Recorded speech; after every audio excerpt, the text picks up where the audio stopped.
बिस्मिल्लाहिर्रहमानिर्रहीम। अस्सलाम वालेकुम नादरीन, आप यूट्यूब चैनल देख रहे हैं। मैं इमरान खान हूँ।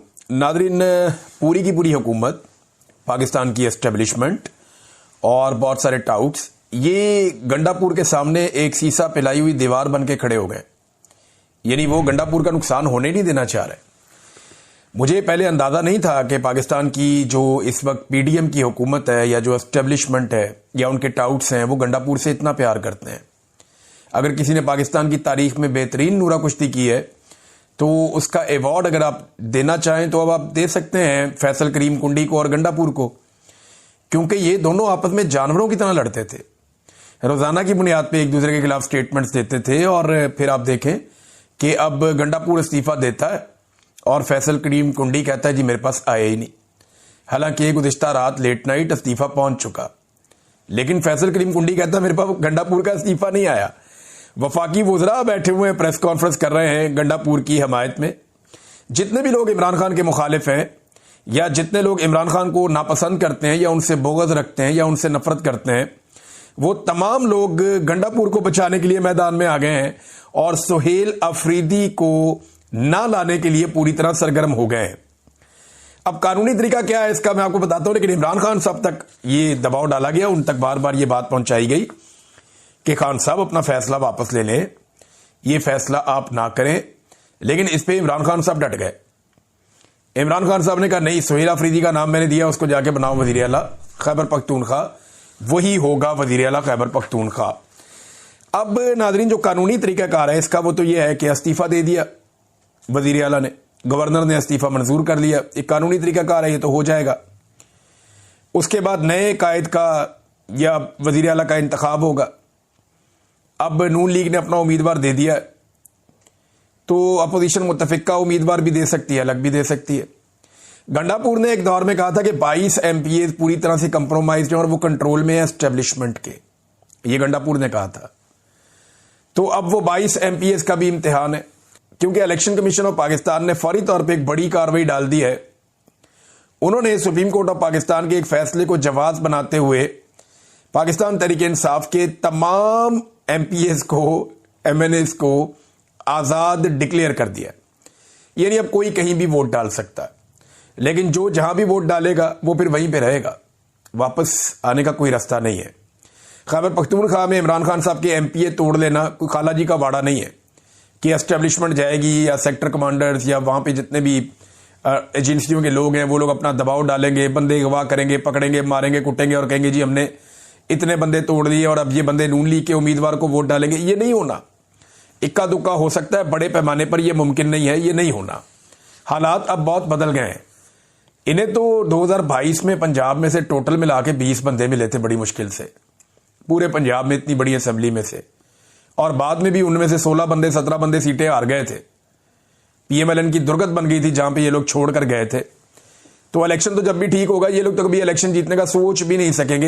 हाँ, पैसा वैसा देकर वो कोशिश कर भी लें तो 2/3 अक्सरियत के सामने इनकी दाल नहीं गलनी। कानूनी तरीकाकार ये है कि अपोजिशन अपना बंदा लाएगी और जो पार्टी जिसके वजीर आला ने इस्तीफा दिया है, रूलिंग पार्टी, वो अपना बंदा लाएगी और फिर नए वजीर आला का इंतखाब होगा। नया वजीर आला हलफ लेगा। उसके बाद जो नया वजीर आला आएगा वो अपनी काबीना के बंदे चुनेगा और फिर एक नई कैबिनेट नए सिरे से काम शुरू कर देगी। सुहेल अफरीदी इमरान खान का उम्मीदवार है, उसके बारे में कल तक कोई बात ही नहीं करता था। कल तक किसी ने नहीं कहा कि यह दहशतगर्द है या दहशतगर्दों का सहूलतकार है। कल तक किसी ने नहीं कहा, लेकिन अब वो कहानियां आ रही है कि जनाब ये तो दहशतगर्दों का सहूलतकार है, ये तो दहशतगर्द है, इंतहा पसंद आदमी है, और मालूम नहीं कौन कौन से इल्जाम उसके ऊपर लगाए जा रहे हैं। और ये कहा जा रहा है कि ये रियासत का बागी है, बगावत करता है, फौज के बड़ा खिलाफ है, इस किस्म की बातें की जा रही हैं। ये बातें अब की जा रही हैं जब इमरान खान ने इसको नामजद कर दिया वजीर आला खैबर पख्तूनख्वा के तौर पे। देखिए, इससे पहले ये एमपीए भी था ना, अवामी नुमाइंदा, तब तो किसी ने कोई आवाज नहीं उठाई। बतौर एमपीए काम किया, कोई मसला नहीं हुआ। बतौर मुशीर काम किया, कोई मसला नहीं हुआ। बतौर वजीर काम किया, कोई मसला नहीं हुआ। अब जैसे ही वो आदमी वजीर आला के ओहदे के लिए आया जी, मसला पैदा हो गया, बड़ा सीरियस इशू हो गया, क्योंकि अब उसके इख्तियारात बढ़ गए हैं जो एस्टेब्लिशमेंट को सूट नहीं करता। अली अमीन गंडापुर का एक बहुत बड़ा हमायती शेर अफजल खान मरवत, शेर अफजल मरवत जैसा आदमी ये कह रहा है कि ये इमरान खान का बड़ा वफादार है, ये एस्टेब्लिशमेंट को सूट नहीं करेगा सुहेल अफरीदी। लिहाजा एस्टेब्लिशमेंट नहीं चाहेगी कि सुहेल अफरीदी को लेकर आए, क्योंकि वो इमरान खान का बहुत वफादार है, वो बात नहीं मानेगा एस्टेब्लिशमेंट की, सख्त गिर आदमी है। बहुत सारे लोग कहते हैं कि दहशतगर्दी को लेकर और ऑपरेशंस को लेकर इस आदमी का जो नुक्ता नजर है वो काफी सख्त होगा। अब इसके ऊपर इल्जाम लगाए जा रहे हैं, इसको दीवार के साथ लगाने की कोशिश की जा रही है। गवर्नर कहता है मुझे इस्तीफा मिला ही नहीं, तो मंजूर कैसे करें। वैसे ये नूरा कुश्ती का मैं कायल हो गया। वो ऐसे ना कि माजी में ये पकड़े तब गए थे जब गंडापुर, फैसल करीम कुंडी और ये जो एक और साहब हैं अमीर मुकाम, ये तीनों जब इकट्ठे हुए ना गवर्नर हाउस में, तो तब ये पकड़े गए थे कि इनके तो बड़े गहरे मरासिम में ताल्लुकात हैं, ये तो शीरो शक्कर है आपस में, इनका तो बड़ा प्यार मोहब्बत है आपस में, इन्होंने तो लोगों को बेवकूफ बनाया हुआ है। गंडापुर का अमीर मुकाम से भी उतना ही प्यार है और फैसल करीम कुंडी से भी उतना ही प्यार है। ये तो लोगों के लिए मार धाड़, बाहर जाओ कारकुनों को मरवाओ, कारकुनों को गोलियां लग जाए कोई बात नहीं, मारने वाले को हम गले लगाएंगे। मोहसिन नकवी जब भी आया, अली अमीन गंडापुर ने दरवाजे पे इस्तकबाल किया और गले लगाया। इसने आम शहरियों का कत्लेआम किया अनाउंस करके कि हम गोलियों का छट्टा मारेंगे और सब तितर बितर हो जाएंगे, हम इन पे गोलियां चलाएंगे। गोलियां चलाने की धमकी लगा के मोहसिन नकवी ने बाद में गोलियां चलाई, इंसान कत्ल हो गए, इंसानों की लाशें डी चौक में पड़ी थी, गंडापुर वहां से चला गया। लेकिन उसके बाद और उससे पहले गंडापुर इस शख्स को गले लगाकर मिलता रहा कि जी वो मिलने आया, जी मैं तो मिलने जा रहा हूं, मैं तो इस्तकबाल कर रहा हूं, हमारी रवायात है। तो वो जो इस्लामाबाद में लोग गए थे, लाशें छोड़ के भागना भी आपकी रवायात है क्या? यानी जो आप करें वो ठीक है, जो कोई और करे वो गलत है। तो जिस तरह के प्रोटोकॉल दिए गए थे मोहसिन नकवी को, वो इंतहाई अजीबोगरीब मनाजिर थे। पाकिस्तान तहरीक इंसाफ के लोगों के उस पर बड़ी दिल आजारियां हुई थी और बड़ी तकलीफ हुई थी। अब गंडापुर साहब वो वाहिद आदमी है जिन्होंने बड़ी कामयाबी के साथ इमरान खान साहब की कैद को, उनके ऊपर बनने वाले मुकदमात को और जो जुल्म उनके ऊपर उनकी फैमिली के ऊपर हुआ उसे नॉर्मलाइज किया। यानी गंडापुर साहब ने बदतरीन जुल्म करने वाले मोहसिन नकवी को जफ्फियां डाली हैं, तो सबके सामने है, शहबाज शरीफ के सामने, बाकी लोगों के सामने कैसे वो मीठे बन जाते थे सबके सामने।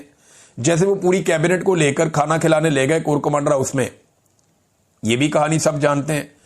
तो अब जो सुहेल अफरीदी है उनके ऊपर जो प्रोपेगेंडा किया जा रहा है, वफाकी वुज़रा अली अमीन गंडापुर के हक में सामने आ गए और सुहेल अफरीदी के खिलाफ वो लोग ये कह रहे हैं कि जनाब इमरान खान, मुराद सईद और सुहेल अफरीदी ये लोग दहशतगर्दों के सहूलतकार हैं और ये सहूलतकारी करते हैं।